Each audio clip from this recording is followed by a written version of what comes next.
Month is my favorite month of the year besides June because of Juneteenth, and that was the month that I was born. And guess what the theme is? Black healthcare professionals unite! To pay homage to all the Black American medical professionals that laid the groundwork for me to even eat, breathe, and live the life that I live today, I'm gonna go ahead and take every day out of this month to address a specific topic that I think our community needs to talk about. Today, we talking about vulnerability. As a collective, it is time for us to start to normalize and validate the idea that there is strength in vulnerability. Yes, I'm going to say it again. There is strength in your vulnerability. I completely am aware of the generational trauma and the reasons why this is the norm in our community. Why show I care when I'm going to get hurt? It's a defense mechanism, it's a coping mechanism, but it's one that isn't healthy.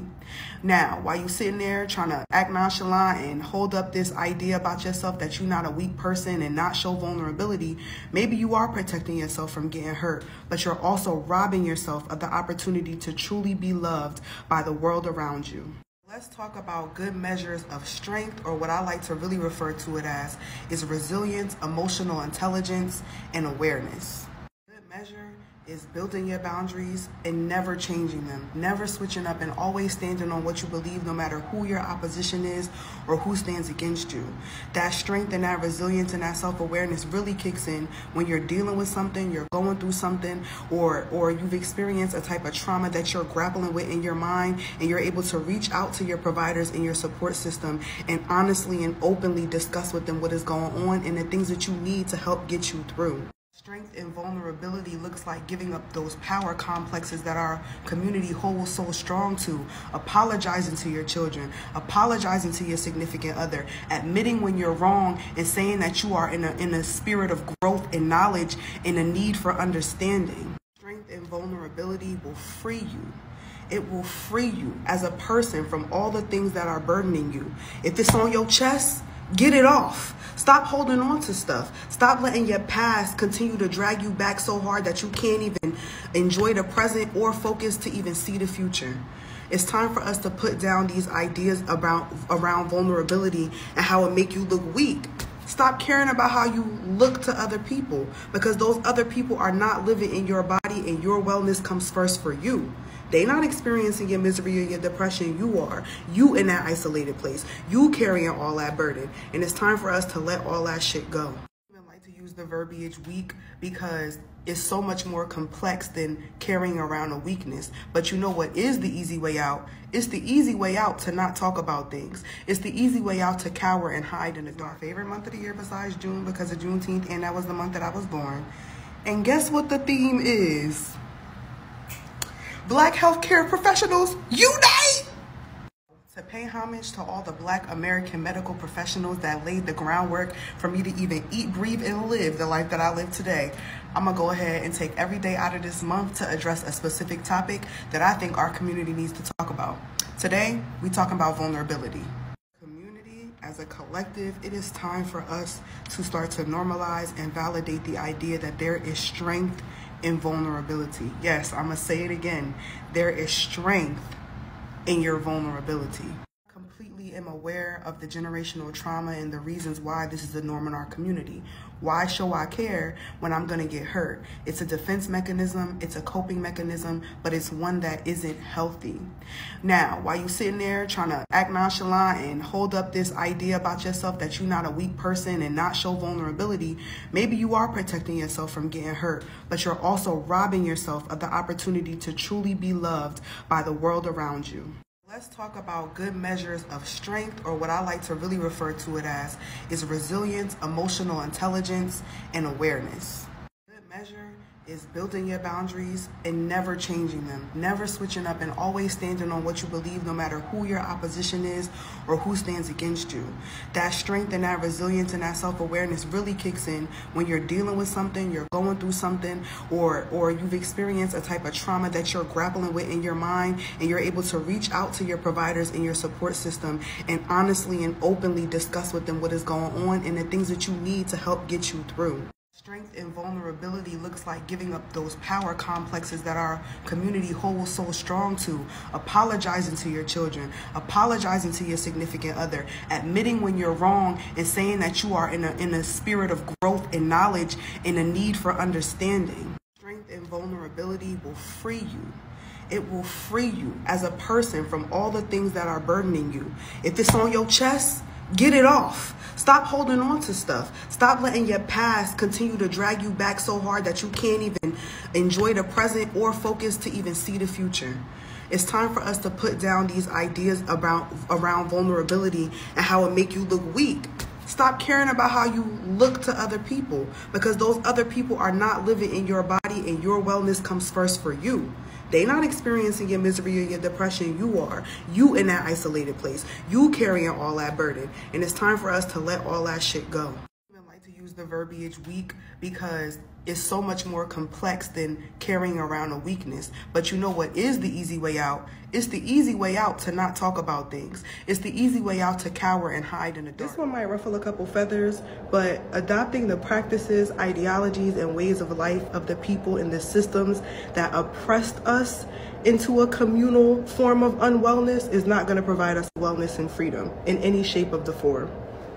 The true wellness and freedoms that we so deeply seek as a community will come when we lead and build our community off principles and morals that are built all of our own, on our old and our new, combined together to create a more efficient and loving way to lead us.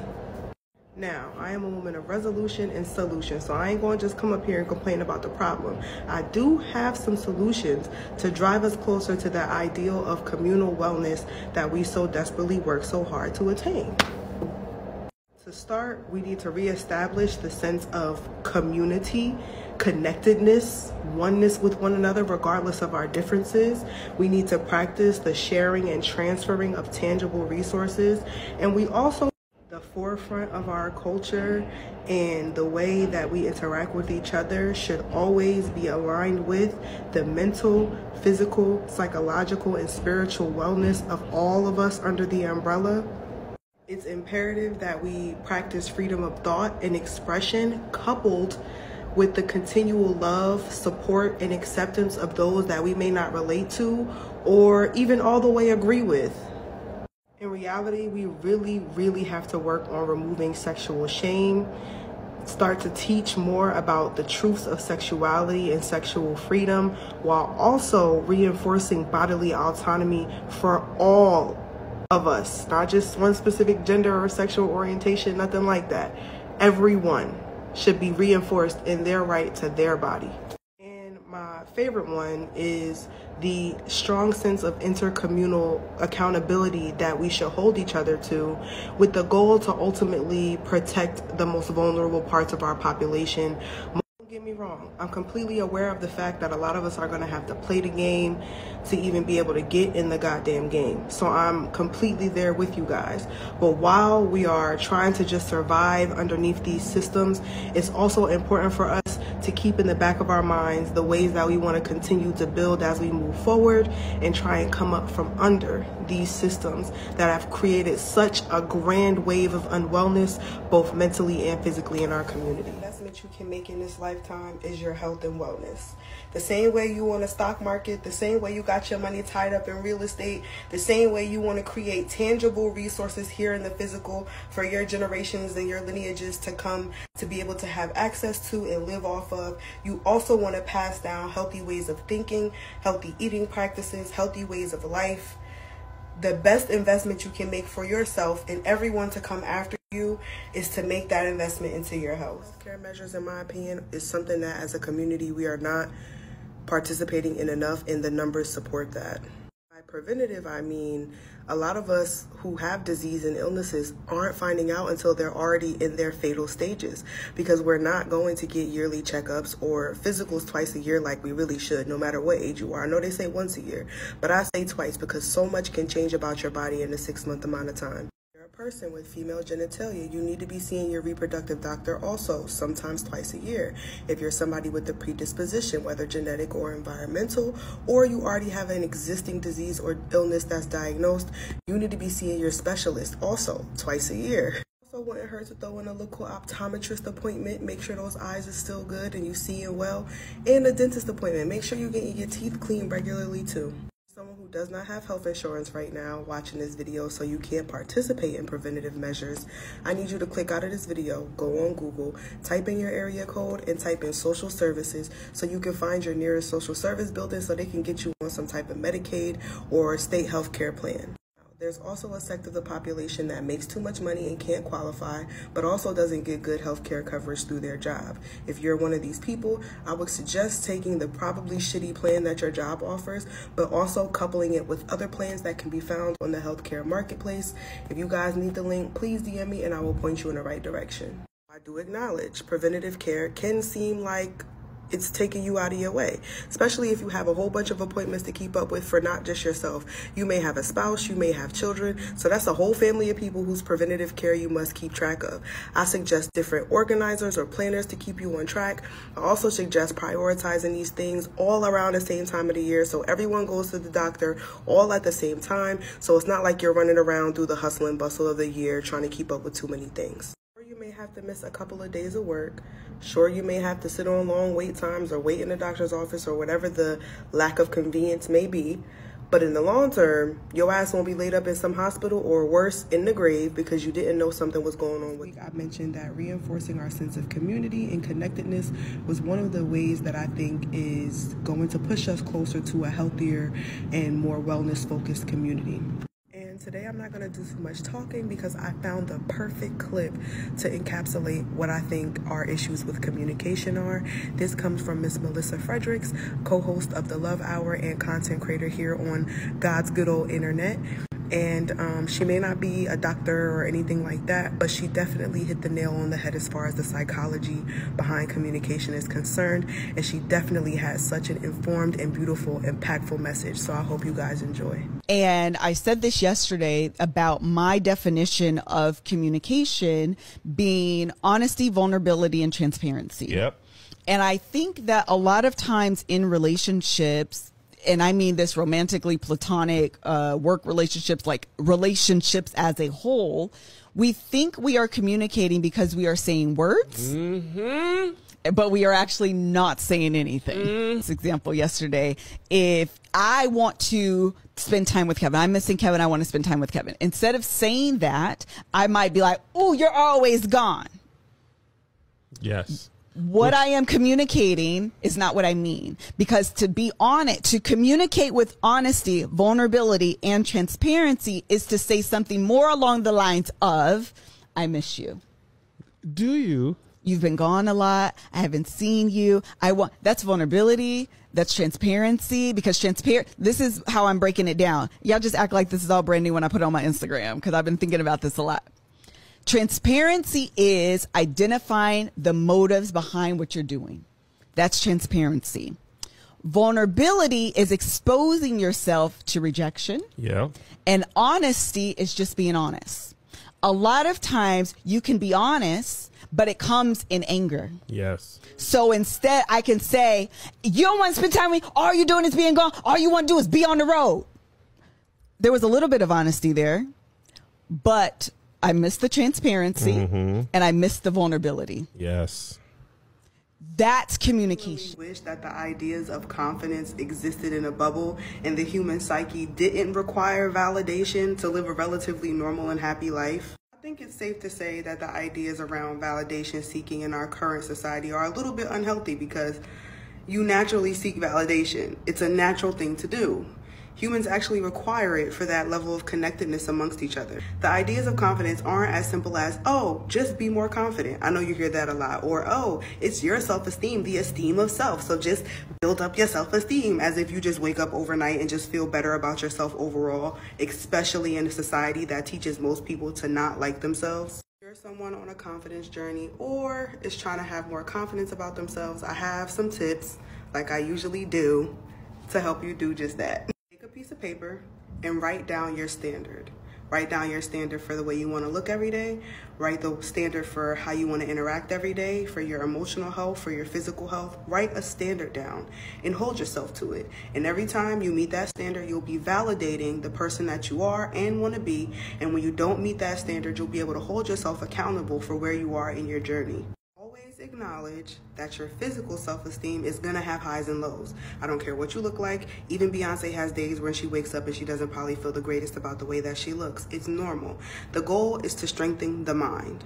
How to accept compliments and validation without self-deprecation. If someone says you look nice today, don't say, oh no, I look ugly. No. Say thank you, accept the compliment because you do look nice today, and keep it pushing. This one is simple. You gotta look at yourself. I get made fun of all the time by my closest friends or people around me, and they be like, oh my God, you're always looking at yourself. Yeah, because I have to be comfortable with the way the rest of the world is perceiving me today. If you don't feel comfortable perceiving yourself in all your different versions, how are you going to feel comfortable with the rest of the world laying their goddamn eyes on you?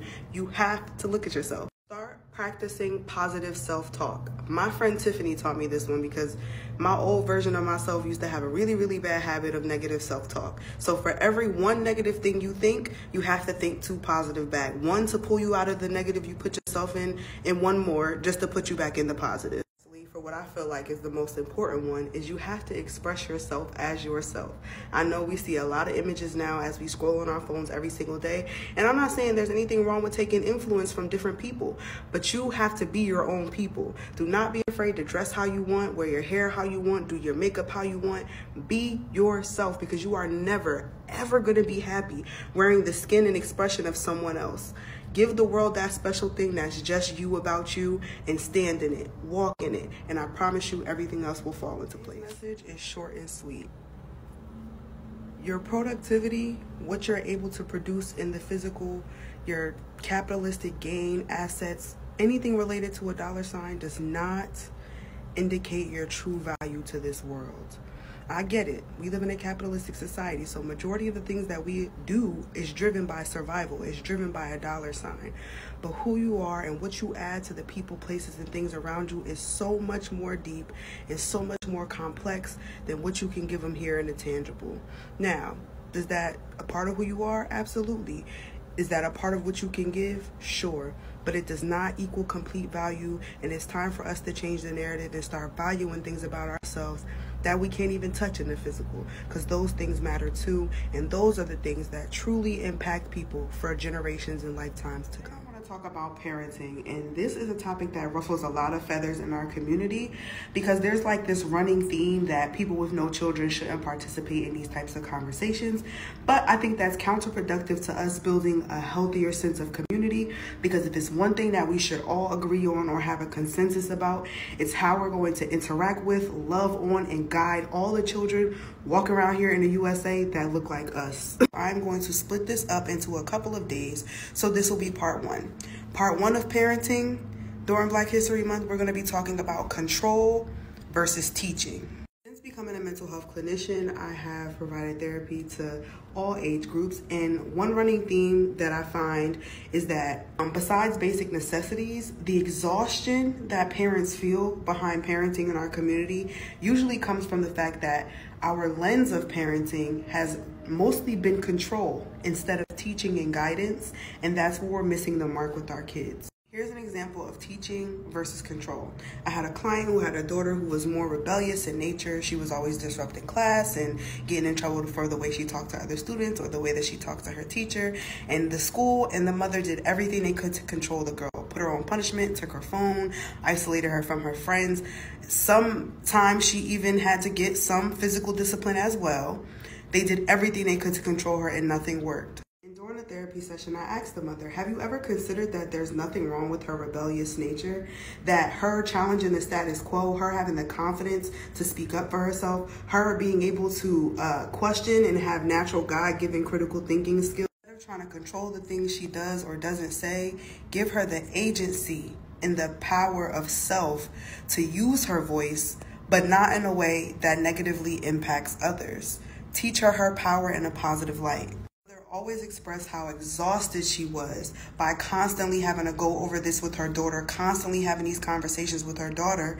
And I told her I would be exhausted too if I was trying to control myself and control the day-to-day emotions and behaviors of a whole another person. And you don't even see her for half of the day. It's almost impossible, and anyone would be exhausted by that. That exhaustion thereby creates feelings of inadequacy, feelings of resentment, feelings of depression within parents. And when parents aren't at their most optimal, healthy self, that begins to bleed over onto your children, and they can see and feel all of those things. Parents, you have to be taking care of yourself and creating boundaries with your kids too. And that comes in the form of not expelling all your energy trying to control them. Now, you will have to give your kids grace because teaching is a learning curve. So it may take a couple lessons for them to get it. So give yourself some grace, give them some grace. And while you're giving them the tools, you might learn some for yourself. Talk about gentle parenting, because this is such a hot button topic in our community, especially since you see a lot more millennial and Gen Z. Yes, Gen Z kids are old enough to start having children. We're starting to see a lot of those parents using gentle parenting practices, and this has become a huge argument because the elders in our community cannot understand where this is coming from, because they weren't raised in a way that prioritize children's confidence, their bodily autonomy, their ability to make their own risk assessment and have critical thinking skills, their ability to collaborate on the decisions that happen to them in their lives, even from their own childhood. Unfortunately, our community powers parenting through control. So the goal isn't to empower your kids, is to try to control them as much as you can. So gentle parenting just sounds so outside of their realm of understanding, because they can't understand how children just deserve to be respected and loved. That I say, while I'm not a parent and I don't believe any parenting practice per se is perfect, I think there's something to be said about all the different things that we know about parenting, the psychology of the mind of children, and the ways that they need to be nurtured and supported. Taking all of that information and knowing your child thoroughly enough to apply that to them. Every child is going to need different things. They're going to receive love differently. They're going to receive critique differently. But again, a lot of that has to do with the fact that, as hard as it is to say, a lot of people in our community are not mentally, psychologically, or emotionally equipped to take on the task of parenting. It takes a lot of patience, a lot of grace, and we see that a lot of times the interactions we have with kids are powered by the fact that we just simply aren't patient enough. We don't have enough self-control, enough self-discipline to even level with these kids on a medium that they'll understand. We just owe the children in our community. I just feel like we owe the kids in our community so much more, and we could just be doing so much better for them. So I hope that we can continue this conversation as a collective community, even those who don't have kids, so that this can just be the way we treat our children.